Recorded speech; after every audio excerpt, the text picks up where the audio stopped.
I were having a very deep, or several deep conversations tonight. And that happens to be a pattern with us. Shall we bare our souls a little here? Let's do it. Let's emotionally naked in front of the internet.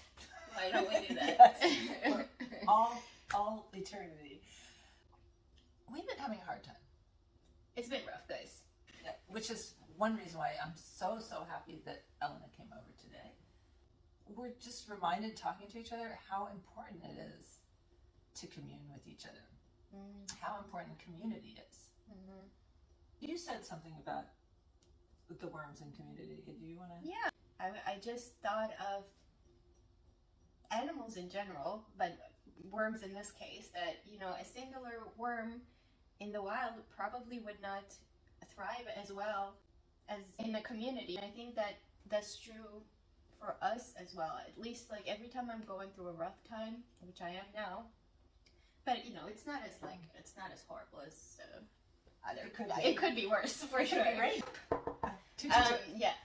But it's how important it is that in the troubled times, how important it is to, you know, be around people who care about you and love you and provide emotional and psychological and sometimes even nutritional sustenance. I did look up months ago. I was very curious whether the worms care about each other, care about their young. You know, they don't. And neither should we, guys. That's the lesson here. Don't give a crap about your kids. However, they do seem to enjoy being in these little worm balls. They seem to be very happily getting intertwined. Yes. Constantly intertwining. I don't know what that relationship is for them, but it's obviously a positive one. They definitely compost faster when they're together and when they're in numbers. I also might point out that they are sharing the bin with millions of microbes. Yeah, and they're cooperating. They are. Oh, it's a totally towards the same goal. It's not like an objective that they have to finish in this quarter, but, you know. But they get it done anyway. They get it done. That is the power of community. We're just using the worms as a metaphor, but also just to remind ourselves and you that even when you feel sucky and don't want to be around anyone, a lot of times that is exactly the time that you need to be with others. That's right. And sometimes it's hard to make that decision when you don't want to see anybody and you're kind of wallowing in your whatever you're going through. It's hard to make yourself get up and interact with other people and socialize. But that is in fact what leads helps. To healing. Yeah. What helps. A friend told me years ago, her goals for every day: number 1, get out of bed. Number 2, stay out of bed. It's not always easy to do that. No, it is not. Neither of them. And you know what? Worms don't ever do that. They just stay in just bed all day. They just do their thing. And I am enabling them. I'm providing bedding. Yeah. And in fact, I'm refreshing their bedding. Yes. All the time. You're their overlord. Oh, Lord. I'm over that. I'm over that. So there was another thing that we were going to talk about. Seasons. Seasons. Also had to do with depression or rough times. And worms, of course. Yeah, we were just talking about the cyclical nature of misadventures of the mind. I know that in my case, these things will repeat themselves whether I like it or not. I have to accept the fact that I'm going through a rough time, but go through it with the knowledge that I am going to get out of it and I'm going to get to the other side eventually, because it's happened many times before. It will happen again. It's not a pleasant experience, but once the winter is over, there's going to be spring, and there's going to be summer, and there's going to be fall, and there's going to be winter again. How would you say that worms factor in this cyclical nature? Well, nature is a good word to bring up here. I've noticed sometimes I look in the bin and they have a lot of harder things to break down. what we call slower food, things that are slower to compost.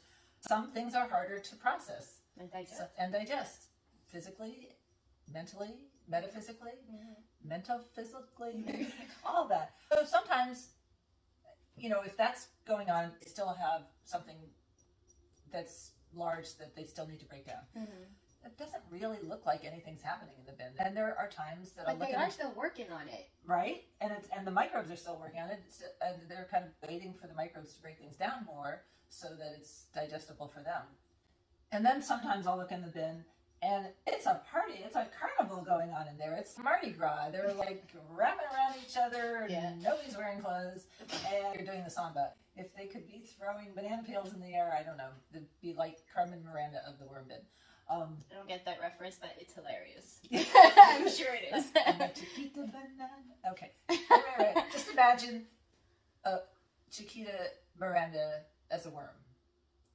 It's a cycle, and there are going to be slow times and boring times and harder to digest times, and there will be festival times. Carmen Miranda with the headdress of bananas times. There was a point that I was going to make.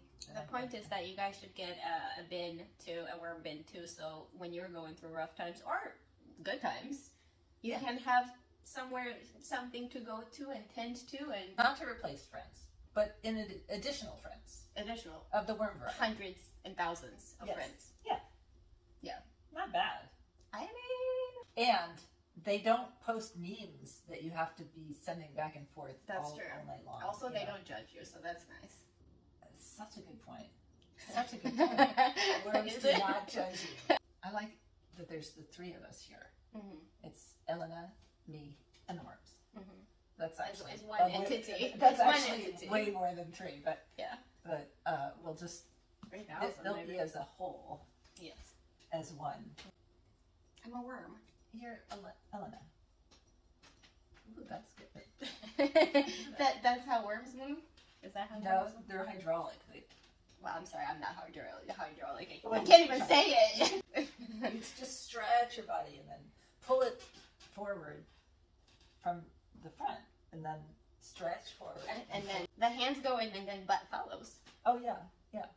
But not like an inchworm. No, it's because inchworms, they fold. Yeah. Worms stretch. Yes, yeah.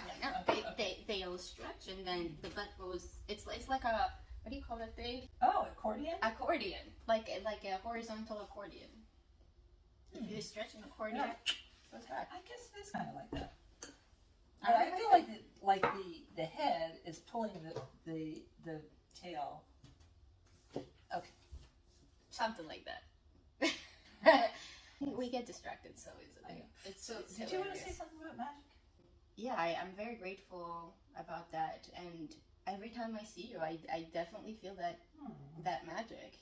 We've had work relationship, parental relationship, friendship, therapist relationship, a guru relationship. When you do Reiki for me. Oh, yeah. That's been very nice. I love it when that happens in life. You just, out of nowhere, I didn't expect to meet Elena, and they just happened in my life. And then I had a new friend. How about that?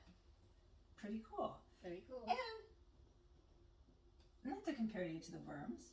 Please, go ahead. Please, be my guest. Go ahead.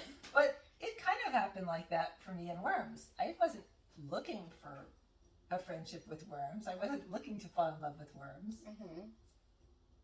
But there you are. And here I am, and here we are. Thriving. It's arriving. You see how they thrive when you love them? That's how people are too. If you love them, they'll thrive. So love your peoples. And your worms. That's the important part. Yes. We love you, worms.